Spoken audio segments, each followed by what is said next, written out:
আমাকে যদি কেউ জিজ্ঞেস করে বার্গার খাওয়ার পর কোন খাবারটা আমার সবচেয়ে বেশি পছন্দের, তাহলে তো আমি এক কথাই বলবো মোমো। যেমন হচ্ছে বৃষ্টি পড়লে মোমো খেতে অনেক ভালো লাগে, তাছাড়া অন্যান্য টাইমে একটু ক্ষুধা লাগলেই মোমো খেলেই পেটটা ভরে যায়। আর মোমো আমার অনেক ফেভারিট একটা খাবারের মধ্যে পড়ে। আজকে আমি আপনাদেরকে এমন একটা জায়গা নিয়ে যাব যেখানে আপনারা পাবেন রঙের রঙের বিভিন্ন রঙের কালারের মোমো। শুধু বিভিন্ন কালারের না, এদের মোমোটাও কিন্তু একদম 100 টেস্টের। So welcome to my new blog guys. আশা করি আপনারা সবাই ভালো আছেন, আমিও আলহামদুলিল্লাহ ভালো আছি। কিছুদিন যাবত তো অনেক বৃষ্টি পড়তেছে, আর বৃষ্টি কার না পছন্দ, সবার অনেক পছন্দ। সবাই বলে বৃষ্টির দিনে নাকি হচ্ছে খিচুড়ি খেতে ভালো লাগে, কিন্তু বৃষ্টির দিন আসলে আমি ওয়াসাবিতে চলে আসি মোমো খেতে। এই ওয়াসাবি লোকেশনটা আমি আপনাদেরকে বলে দিই, এটা হচ্ছে খিলগাঁও তালতলার পিছনেই একদম এই ওয়াসাবির মোমোর দোকানটা, মানে রেস্টুরেন্টটা। খিলগাঁওর মধ্যে যদি কোনো মোমো এক নম্বরে থাকে সেটা হচ্ছে ওয়াসাবি। আপনারা সবাই তো জানেন আমি অনেক বড় একটা বার্গার লাভার, এন্ড আমার বার্গারের পছন্দের পরে আমার আরেকটা খাবার সেটা হচ্ছে মোমো, অনেক পছন্দ। আর যখনই বৃষ্টি পড়ে আমার মাথায় একটাই কথা আসে, হয়তো বার্গার নয়তো মোমো। বার্গারটা আসলে তেমন আমি বৃষ্টিতে করি না, বাট আমার মোমোটা হচ্ছে বৃষ্টি পড়লে মনে হয় একটু গরম গরম মোমো খাই, একদম বৃষ্টির স্বাদটা পেয়ে যাব। তো আমার ছোট বোনকে নিয়ে আমি চলে আসলাম মোমো খেতে। আর মোমো খেতে কোথায় যাব, যেহেতু খিলগাঁও বাসী আমি, আর খিলগাঁওর মধ্যে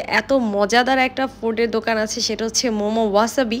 এখানে কিন্তু অনেক অনেক ধরনের মোমো পাওয়া যায়, যেটা অন্য অন্য দোকানে আপনারা মোটেও পাবেন না। আর তারা শুধু বিভিন্ন ভ্যারাইটিস মোমো রাখে নেই, তাদের প্রত্যেকটা মোমো কিন্তু অনেক অনেক মজার। এখানে কিন্তু অনেক অনেক কালারের মোমো আছে, and chicken momo, mushroom momo, Naga momo, cheese momo, BBQ momo, sausage momo, অনেক অনেক মোমো পাওয়া যায় এখানে।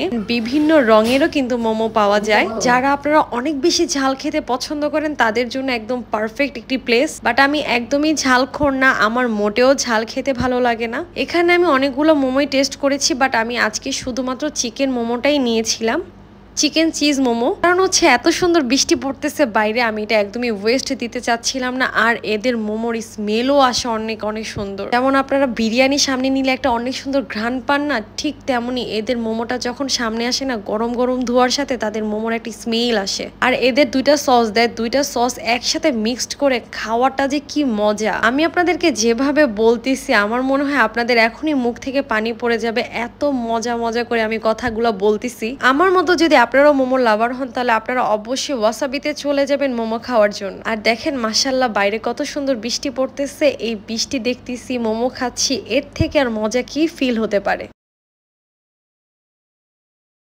গরম গরম মোমো খাওয়া শেষ করে চলে আসলাম আবার গরম গরম একটা কফি খাওয়ার জন্য। মানে সন্ধ্যা হলে আমার কফি বা চা দরকার হবে, আর এখন যেহেতু সন্ধ্যা আমি বাসা থেকে কফি বা চা কোনোটা খেয়ে বের হইনি, তাই আমি এখন একটা কফি নিয়ে নিয়েছি। আর এখন আমি আবার বৃষ্টিটা দেখবো আর গরম গরম কফি খাবো। আর অনেক সুন্দর বৃষ্টি হচ্ছেও বাইরে। আমার মতো মোমো লাভার, বার্গার লাভার, কফি লাভার কারা, তারা কিন্তু অবশ্যই কমেন্টে জানাবেন, এন্ড আমার ব্লগটা কেমন লেগেছে সেটাও জানাবেন। তো আজকের এই খিলগাঁয় একটু ঘুরলাম ফিরলাম, খাওয়া দাওয়া করলাম। আশা করি আপনারা সবাই আমার ব্লগ অনেক লাইক করেন, এন্ড আমাকে কিন্তু অনেক অনেক সাপোর্ট করতে হবে। সবাই ভালো থাকবেন, আল্লাহ হাফেজ।